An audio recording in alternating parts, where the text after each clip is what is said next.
Hello and welcome to Connect to the Deck. So this is the very first interactive one that I do. In other words, I'm speaking and giving opinions on a deck.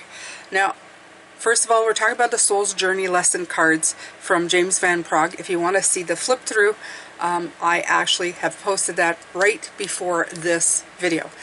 This is not a new deck. It's from Hay House. I've had it for quite a while. And I wanted to talk about those decks that you buy thinking, oh, they're pretty, I'm going to get a lot of use out of them. And then you buy them, you get them, and you do not connect with them for some reason or other. However, there's the however part. If you're any kind of intuitive person, something inside of you tells you, well, hold on to it for a while. And I wanted to talk about that phenomenon in itself because I haven't seen that spoken about, and I want to talk about my personal experience with decks that I have put aside.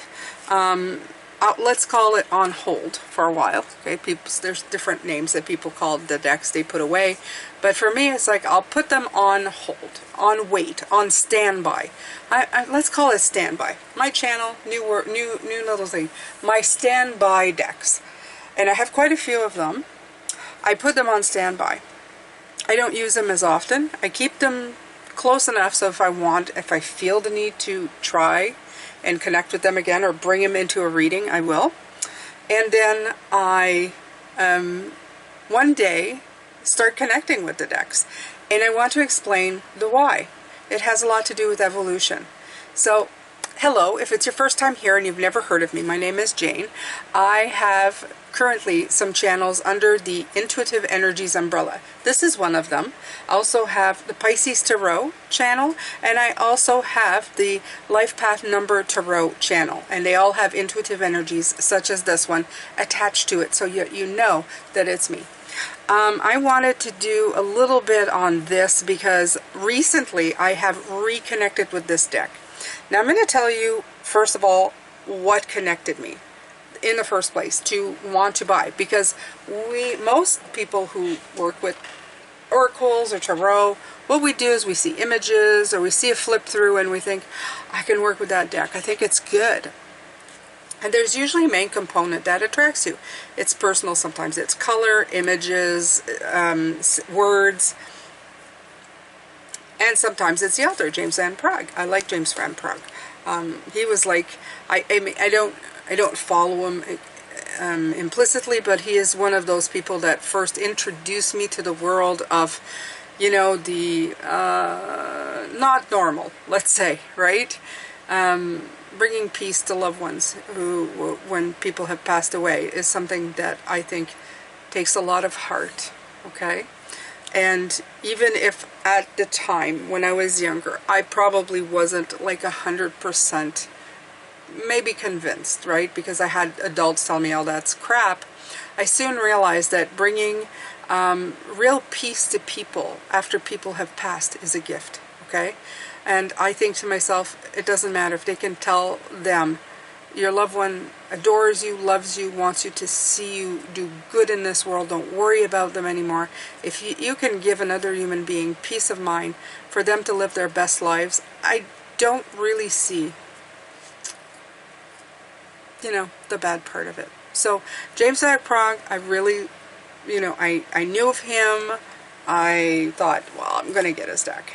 And then the backs, I have to tell you, the backs of them are some of it's the prettiest things I've ever seen. And it's the color combination for me that did it. I looked at these and I went, these are such pretty cards. Now, I'm a sucker for girly kind of things, colors and stuff, pretty, you know, pretty things, you know, and they say, pretty things, Jane's like pretty things. So I right away looked at it and thought, oh, this is great. Now, if you've seen the flip through, I do mention that, I hope so anyway, I'm reminding myself to do it, that I have edged these, okay? They do not come here, they come very plain cardboard, but I edged them in, I think it's a purplish blue, just so that the deck felt more, I don't know, how do you call it? Complete, whole, you know, finished. I think edging decks makes things feel finished. So Okay, I have shuffled these, so they're no longer in order. I've told you what connected me with this to begin with, to order it, to get it. So I get the deck, I received it, and I started shuffling, and when I first started doing readings, I really didn't want many cards that had words that would make people feel bad. You know what I mean? I prefer decks that have more of a positive, you know, that's why I first of all, I never wanted to be a reader that was going, well, he's cheating on you, know, card going, he's, you know, he's not being honest, he's cheating. They have those cards as well, and I thought, no, why would I ever do that? I find it a little weird that people do that. You really have to take it for entertainment purposes when it's that, because it's a different kind of reader, right? It's the way that I feel about it. It's my opinion, even if it's not, even if people see it as a personal attack, it's not. I think there should be a disclaimer attached to it saying, look, these tend to be popular, and you have like 1,000 people watching it and saying leave his butt because he's cheating on you, and somebody takes it to heart and completely ruins their relationship on someone who is putting that stuff out. It's not a personal reading, it's a general reading. And if you're going to be that specific, especially for those things, that needs to be in a personal reading, not a general reading. It has always been my thought with that. So to get back to this deck, when I was looking at that, I thought that this was too specific. But I wanted to, I don't know, I was finding my legs on YouTube when I first started, and I thought, I don't want to, you know, like, how am I going to link this? They're so blunt sometimes, these cards. They're very blunt. Pride, you know. What am I going to tell people? You're a prideful person and it's hurting you, you know. Change is okay, happiness. But, you know, there were some that I thought, you know, acceptance, doubt. That's another one, right? Are you doubting yourself? Are you I didn't want anything, so grief. Grief, like, was a card I didn't, you know, didn't. And I thought, no. Now, there's a few things you can do that I know some people do. They take out the offensive cards, and they just use the cards they want, which is fine. I know some people go, well, that's not true, then the deck is incomplete, and then it's a tool. You can use tools any way you want. That is my firm belief. You can do whatever you want with your cards. The only thing that I always say to people is be careful. Make sure that you're empowering people, not disempowering them. I guess some people would be in the opinion that if you take cards out, then you're disempowering them from the true message. Fair enough.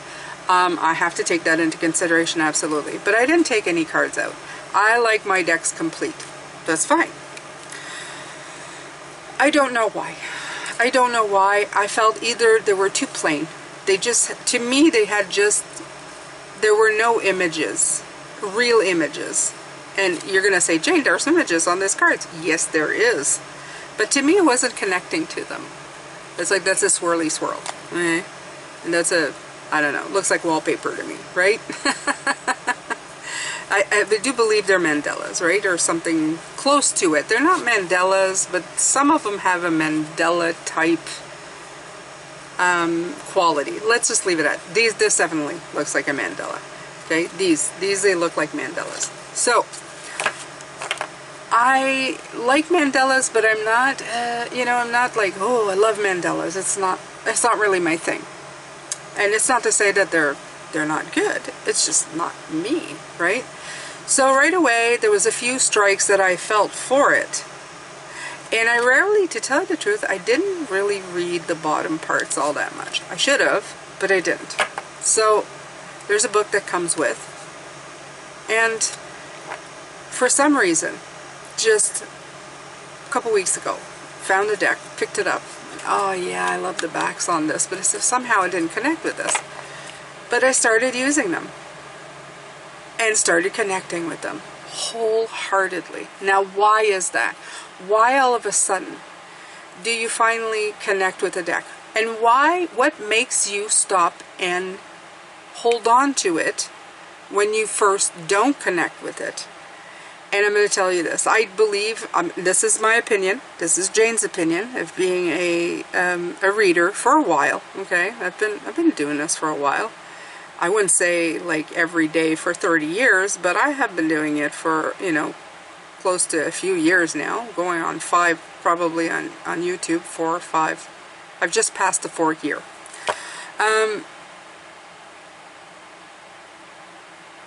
I think it's evolution. I think it's evolution. For myself, I have been doing a lot of work for getting people out of their shadows, getting people out of their way. I feel to be a balanced human being, it's not about being perfection.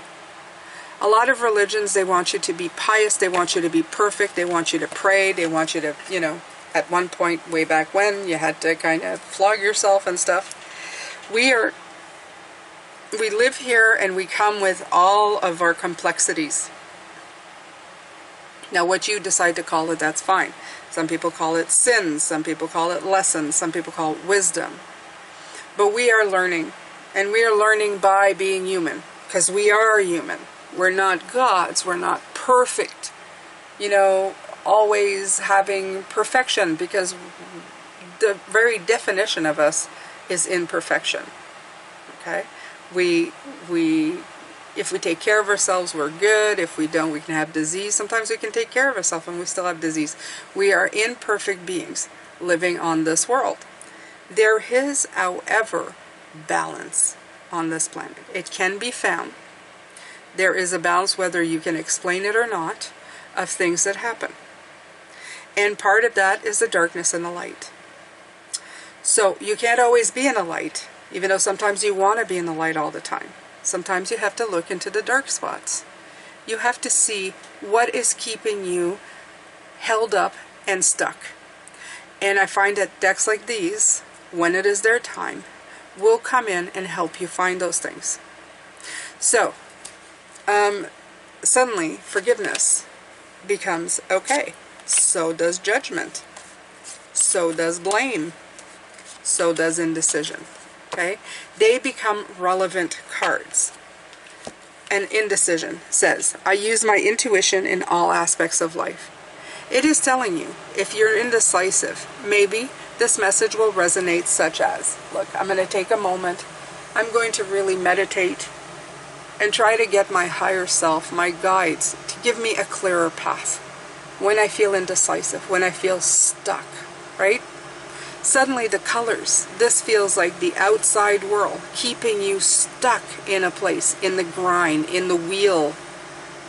You know, this looks almost like a spinning wheel of a clock, you know, in the cogs, that's a word, in a cogs of a wheel, this energy, okay?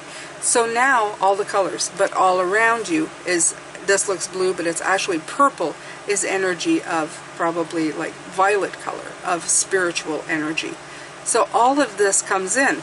You also have the book that you can look at, and I really like this book too. Your soul is spirit manifests in this physical dimension. Even though you may feel limited by the constraints of your body, your connection to the infinite wisdom of the universe is always available to you in a form of intuition. You are never alone when making any decision. Spirit only wants the best for you, and by listening to your inner voice, you will always be guided to the proper outcome. All you have to do is ask. The expectation of others is only an illusion. You were not born to listen to fear. You were taught to listen to it. Okay? You were thought, not born, thought. Visualize any decision in your life as a fork in a road. How does your body react when you imagine your travels down each path? At first glance, one may look easier to traverse, but the destination will cause anxiety and a heavy heart. Another path may be more difficult to walk, but the destination will feel light and calm. When you silence your mind and listen to your intuition, the signposts will always be obvious. So the messages are beautiful. I wasn't really reading much of the guidebook when I received this, because those big one word on the card was what was guiding my decision of whether I was connecting to it. But as I've grown, as my journey has gone forward, and I can connect more to different aspects of my life, and the readings that I'm doing, a deck can then become an asset and a tool to what you're doing. Whether you're pulling cards for yourself or pulling cards for others. Okay? So, you also have blame. Let's look at this one. This one, I accept responsibility for my well-being. This to me looks like a woven carpet or path interweaved together to make who you are, right? So you're responsible for yourself, and you're responsible for the environment around you as well. If you throw out negativity, you have to know that it may affect other people, right? And it most definitely affects you. Let's take a look at what he has to say. It's so easy to give away the power to transform your life. Certainly, there have been people along your path who have shaped you into who you are today, but you are solely responsible for your own happiness. The ego can be a very fragile thing, and if it comes under fire, the first instinct is to blame an outside force. Victim consciousness weakens the connection that you have to your soul source. This mindset says, I don't have the power inside myself to break free because someone else's power is stronger. This is an illusion. When you believe that someone else is responsible for your problems, that belief is the problem. Personal responsibility can empower you to change your reality. Lasting transformation always begins on the inside and work its way out. There's a difference between a reason and an excuse. A reason is valid and unavoidable. An excuse is an attempt to shift the blame.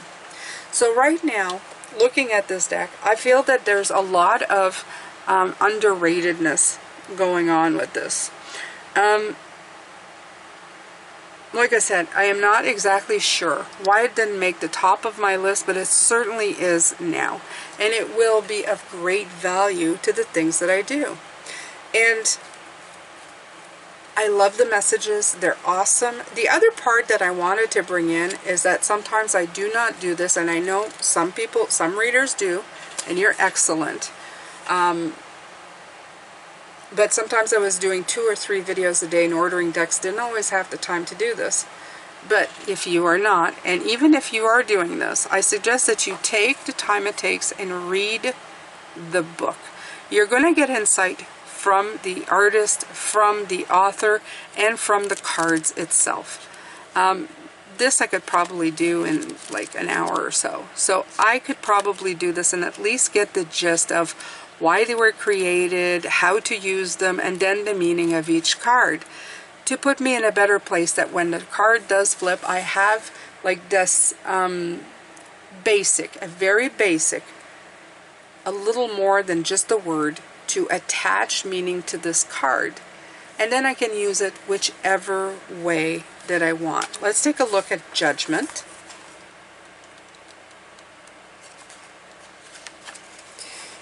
Judgment says here, and I love the color of this one. This is like a lilac. You understand that everyone has their own unique path and challenges. We are all spirit. We are all the same. It's only the roles we've chosen to play here on the earth that makes us seem different. The biggest lesson you have chosen to learn is to love. There are so many situations in this physical dimension that is possible to incarnate into. But the core lesson is to look past these illusions and see yourself in everyone. Each soul has chosen its own struggles, and your task is not to judge how someone goes about overcoming these obstacles, but to assist that soul. Spirit has given you the tools of compassion and empathy to help you see through the eyes of those who appear different. Your ego has taught you that making other people feel insignificant or inferior will allow you to feel better about yourself. That is an illusion. By diminishing others, you diminish yourself. Always learn to follow the golden rule. I will treat others as I would like to be treated. Everyone in your life is here to teach you something about yourself. Accept the lesson with love and understanding. I love this one. This one is very nice. Okay. Forgiveness. Let's see forgiveness. And then we'll wrap this up. Forgiveness says, I acknowledge that harboring resentment blocks the flow of love. You can never flow with your natural energy of love unless you release the negative energy of hate, anger, intolerance, or blame. Every soul in your path has free will, and you have no control over that. What you do have control over is how you react to the manifestation of others' free will. Holding on to that negative energy will strengthen karmic cycles, and forgiveness can break that pattern. The most important person you must learn to forgive is always yourself. Blaming yourself for failures blocks the natural flow of love, which will attract all good things into your life, which is love. I even feel the chains here. You see the chains around the card here? The different paths, the chains. Suddenly everything makes sense. The other thing that I would like to add is when you receive a deck, to really take the time to look at it. Read the card, look at the card, connect with the card. The more you do this and the more cards you pull in each deck, the more there is a chance that you will be able to connect with it on a much deeper level. Even decks that sometimes send you on a little bit of a tailspin. I am looking at this deck right here that I did a flip through. This is the Wild Reflection. There are many cards in this deck that I don't feel really show the true meaning maybe of the original tarot system, if you will, okay? Based on a Rider-Waite-Smith. For example, when I read the reviews after and I saw this, I laughed as well. This is a death card. The gentleman in the reviews said something like, what's going to happen? Is that tornado going to suck the horses up? And I actually chuckled because I thought, the death card is about transitioning into a new phase. It's about transformation, endings, beginnings. It's about profound change. This card for me doesn't really represent that traditional kind of thing. I have chosen, though, to really enjoy this deck. And by enjoying it is that I am knowing the basic meaning of the card, but also taking into consideration the image. And when I look at this, I say, danger. You know there is danger ahead, okay? And you are trying to, fix things. This could be one of the meanings. If it's with other cards, it could be something different. There could be other horses. They could be knights on horses, and that would apply. That would bring in all of this information. So I've chosen to use this deck as part tarot, part oracle, because I connect to oracle cards more on a basis of images. So some decks you will connect with imagery, and some of them you will connect just from the traditional tarot system. Okay? But these images are so beautiful, and it reads beautifully, actually, when I use it. So I've chosen to connect with it for that reason. And I do connect with this deck very well, even though there are many cards in it that are strange to me. One in particular that I find funny, and I'm going to show it to you, if I can find it fast enough. It is this one, the Six of Swords. This is also a card of transitioning. This dude looking back at the camera with the smirk really gets me every time. I think to myself, what is the point of this guy? It's like, look at her, she's going. But that's what I mean. Sometimes there are some things that just don't match up. They don't really work properly. But when you start working with the deck, sometimes you have the strangest decks that you think, I'm not going to connect with this because there's cards that they just don't do it. There's too many cards that don't do it for me. But then you start using them and realize you connect really wholeheartedly with the deck. So, what does that mean? It means that some decks you will connect to will surprise you. You will receive them and think, it's an okay deck, and then you will be using it all the time. Does it also mean that you will always be using it? I find that many decks have their time. And then there's certain decks that you will receive that you thought for sure you're going to connect to. And then, after a time, you realize that you are connecting with them, even though you didn't when you first got them, to your surprise. If you have the ability and you have a practice that requires you to have quite a few decks, I would suggest having a standby place for these decks. Rediscover them every season, pull some out, take a look, see how you've changed, how your reaction to the deck, how your connection to the deck has changed, and maybe take the old favorites that are losing a little bit of their spark and put them away for a while. I find that using decks is a little bit like your closet. They have seasons. Some is out of season, some is in season, and it's always good to kind of just work with the decks that are bringing you the most. And what I mean by that is the most joy, the most happiness, and if you can use them that way, you will always, always be working with your very best tools. I hope you enjoyed this. This was my first talking video in this channel for these. I'm going to continue doing flip-throughs, of course. I like the flip-throughs without talking or this kind of stuff, but I also love these videos where people give you great ideas, tips on decks, all of that, their insight. So I wanted to put some of these here too, since I am expanding all of my Intuitive Energies channels. So check out my other channels if you're interested. I will put them in the link. I hope I'm going to be able to put the handles of the YouTube. Please subscribe if you can. I actually need 100 subscribers on this channel so that I can do lives. So if you can take the time, hit that subscribe button for me. Leave me a comment. Let me know if you have decks that you have not connected to, and decks that you have reconnected to, or decks that you really connected to and then no longer connected to. I'd love to hear all about it. Thanks so much and have a great day. Love, light, and blessings. Bye for now.